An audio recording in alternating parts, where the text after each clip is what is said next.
अस्सलाम वालेकुम स्टूडेंट्स। आज हम जिस टॉपिक के बारे में डिस्कस करने जा रहे हैं वो है सिस्टम ऑफ क्लासिफिकेशन में Bentham and Hooker system of classification. सबसे पहले हम इसका जनरल इंट्रोडक्शन देखेंगे, देन जाके हम merits and demerits of Bentham and Hooker system of classification के बारे में डिस्कस करेंगे। दैट इज़ इंट्रोडक्शन में अगर बात करें तो ये क्या है, मोस्ट एक्सेप्टेड जो नेचुरल सिस्टम ऑफ क्लासिफिकेशन था जो कि बेंथम एंड हुकर ने, हमने ये चीज़ पहले भी डिस्कस की हुई है एक लेक्चर में। इन लोगों ने इसे प्रेजेंट किया और इसे पब्लिश करवाया 1862 से 1883 में इन दियर जनरा प्लेंट्रम। ये दो बंदे थे। बेंथम जो था एक सेल्फ ट्रेंड, खुद ही अपनी ट्रेनिंग से वो क्या है, एक बॉटनिस्ट है, खुद ही वो काम करता था। कोई इसकी ऐसा कह लें कोई किसी फील्ड में किसी इदारे के साथ ये अटैच नहीं था। जबकि जो हुकर था वो एक डायरेक्टर था कि इंग्लैंड में रॉयल बोटेनिकल गार्डन का।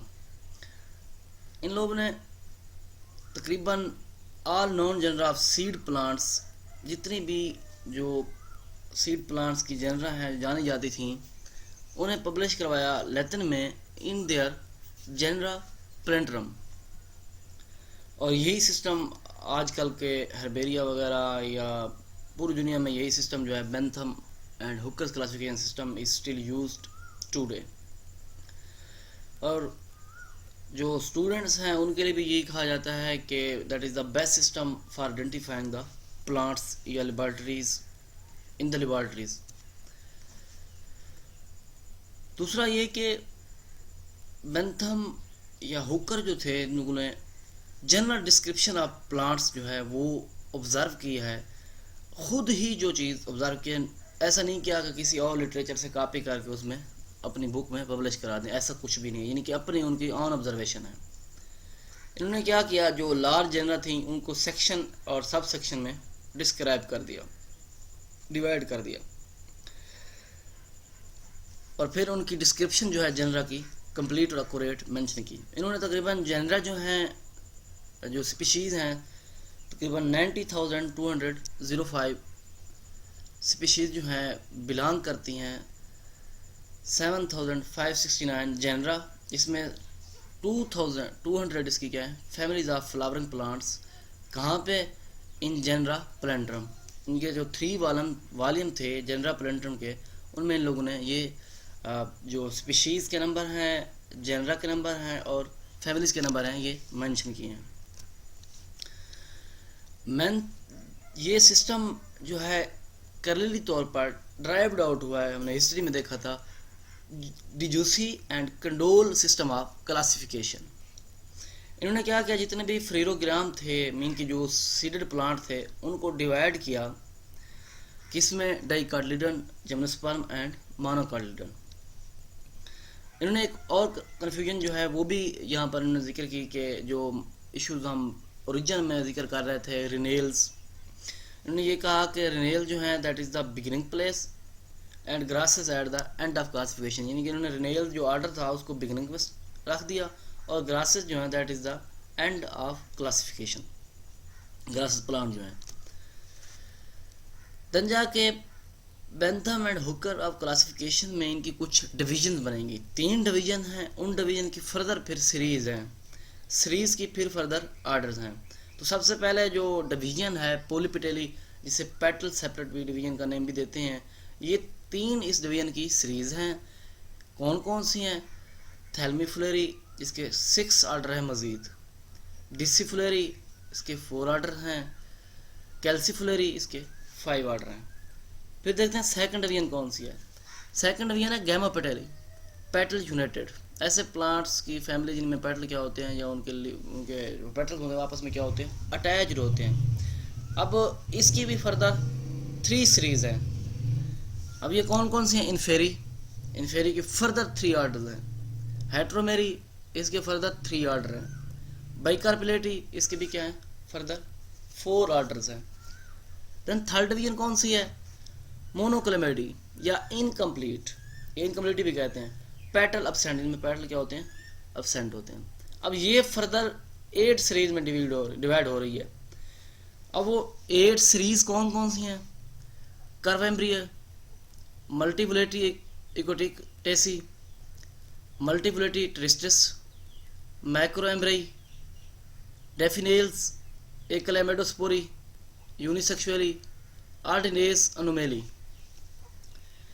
ये इसकी क्या है, सीरीज हैं, जो कि 8 series, Curvembryae, Multiovulatae Aquaticae, Multiovulatae Terrestres, Microembryae, Daphnales, Achlamydosporeae, Unisexuales, Ordines अनुमेली।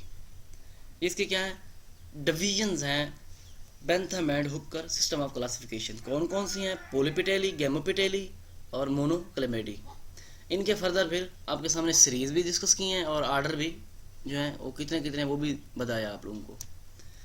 फिर आ जाते हैं merits of system of Bentham and Hooker.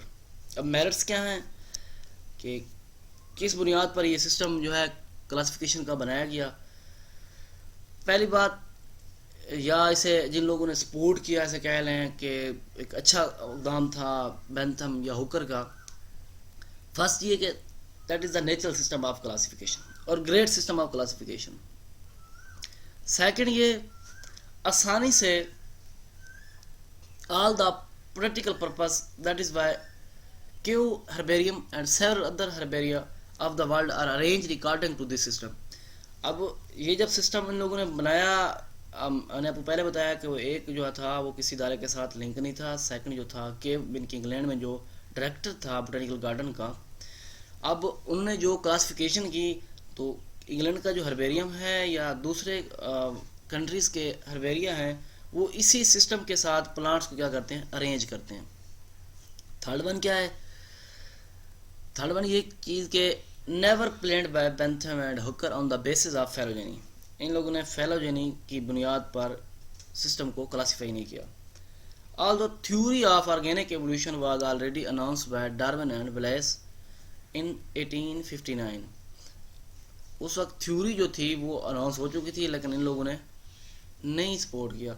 So this system should not be criticise on the basis of phylogeny, यानी कि phylogeny की base पे इसे criticise नहीं किया जा सकता on the basis of phylogeny, क्योंकि इन्होंने जो प्लेन्ड सिस्टम था इनका, ऐसे कह लें कि प्लेन्ड होता तो ऐसा कुछ था नहीं। This system was never planned by Bentham and Hooker on the basis of phylogeny, तो इस वजह से इसे क्रिटिसाइज भी नहीं किया जा सकता। फोर्थ वन, रिनेल जो है primitive position in the system में, जो बिगिनिंग पोजीशन मैंने कहा कि इनको दी गई, और ग्रासेस को जो है वो लास्ट जो है that are the end of classification. लेकिन जो रेसेंट टेक्सोनोमिस्ट हैं फेंडिंग जो है उनकी, वो कहते हैं indicate that Ranales are the most primitive living angiosperm. अब वो भी क्या कह रहे हैं कि that are the most primitive angiosperm, कि फर्स्ट पोजीशन की तरफ इन्हीं के साथ इनका आइडियाज़ जो है वो कुछ ना कुछ जाके मिलता है। फिफ्थ वन ये कि in the system monocots are derive from dicots, और कुछ जो आज के टेक्सोनोमिस्ट हैं या बॉटनिस्ट हैं वो इस आइडिया को सपोर्ट भी करते हैं कि मोनोकार्ड्स जो हैं वो डाइकार्ड से ड्राइव होते हैं। ये इसके क्या है, मेरिट्स। देन आ जाते हैं डीमेरिट्स। अब कुछ खामियां भी रह जाती हैं, वो कौन कौन सी हैं। इसमें यह है कि पोजीशन जो जिम्नोस्पर्म की है इस लोगों ने रखी थी डाइकार्ड्स एंड मोनोकार्ड्स में इन this system, it is for most demerits, यानी कि वो कहते हैं कि ये जो इन लोगों ने रखा तो ये चीज़ इनका सबसे बड़ा ड्रॉबैक है। This arrangement is made without considering the अफिनिटीज़ among the groups. दूसरी चीज़ ये कि ये जो अरेंजमेंट इन लोगों ने बनाई, इन्होंने अफिनिटीज़ को मद्देनज़र नहीं रखा, यानी कि छोड़ दिया ऐसे उन जो उनके सिक्वेंस जो माइंड में वो तरतीब देते गए, लेकिन अफिनिटीज़ को छोड़ दिया। दो चीज़ें ये होगी, एक मोनोकार्ड और डाइकार्ड, दूसरा क्या है अफिनिटीज़ को नहीं किया गया। ये क्या इनका मोस्ट जो इम्पॉर्टेंट ड्रॉबैक है। सेकंड वन ये कि कुछ इम्पॉर्टेंट जो फ्लोरा थे उनके करेक्टर जो हैं उनको भी मद्देनज़र नहीं रखा गया, उनको भी इग्नोर किया गया, तो ये भी उनका एक ड्रॉबैक हो गया। थर्ड ये कि क्लोजली रिलेटेड फैमिलीज़ जो हैं been separate and placed under different order, यानी कि कुछ ऐसी फैमिलीज थी जो आपस में रिलेट भी करती थी लेकिन फिर भी उनको अलहदा आर्डर में इनको हार्ट रखा गया, तो ऐसा करना भी गलत था। In the same way number of unrelated families have been grouped, अब कुछ जो एक दूसरे से डिफरेंट फैमिलीज थी उनको साथ रखा गया, लेकिन जो सिमिलर फैमिलीज थी उनको एक अलहदा आर्डर में रखा गया, तो ये भी इनका बहुत बड़ा ड्रॉबैक है। इनके लिए कुछ एग्जांपल दी गई हैं। जो कर्व एम्बरी की फैमिलीज हैं वो रिजम्बल करती हैं कैरोफिलेसी सीरीज जो है थैलमीफुलेरी या पुलिपेटेली, तो लेकिन ऐसा नहीं किया गया कि इसे कैरोफिलेसी फैमिलीज के साथ ही अटैच किया जाए कर्व एम्बरी फैमिलीज को, तो ये भी उनका एक ड्रॉबैक में एक एग्जांपल ये होगी। सेकंड ये कि नेपेथिन जो सीरीज है मल्टीवुलेटी ट्रिस्टिस मोनोक्लेमेडी की, इनकी जिसे हम नेपेंथेसी भी कहते हैं, that will be more related to Sarraceniaceae family, जो कि आर्डर है पेरेटल्स ऑफ थैलमीफुलेरा। ये भी उन्होंने नेपेंथेसी को फैमिली सरसिनेसी के साथ अटैच नहीं किया, हालांकि ये रिजम्बल करती थी, तो उनके ये ड्रॉबैक में एग्जांपल, दूसरी एग्जांपल ये होगी।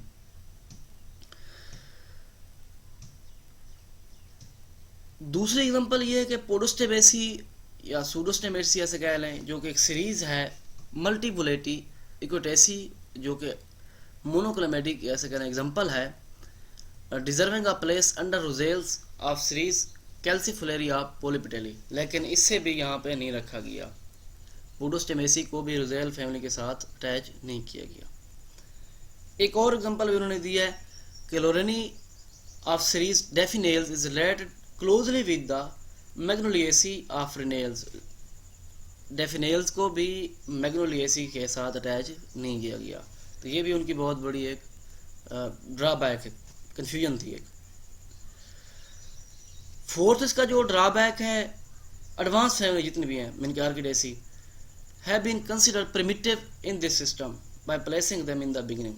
अब ये देख लें कि जितनी भी एडवांस फैमिली थी, इन्होंने रिनेल्स आर्डर को जब स्टार्टिंग पॉइंट दिया, जो बिगिनिंग पॉइंट दिया, उसकी वजह से ये सारी फैमिलीज यहाँ पर ऐसे कहने के फिट नहीं होती। The entire arrangement of monocots is unnatural, वो ये भी कहते हैं कि मोनोकार्ड्स के अरेंजमेंट जो है वो भी अननेचुरल है और अनफेलोजेनेटिक है इस सिस्टम में, ये भी इनका क्या है ड्रॉबैक है। ये थे demerits of system of classification. जी स्टूडेंट, ये तुम्हारा आज का लेक्चर, नेक्स्ट लेक्चर तक के लिए अल्लाह।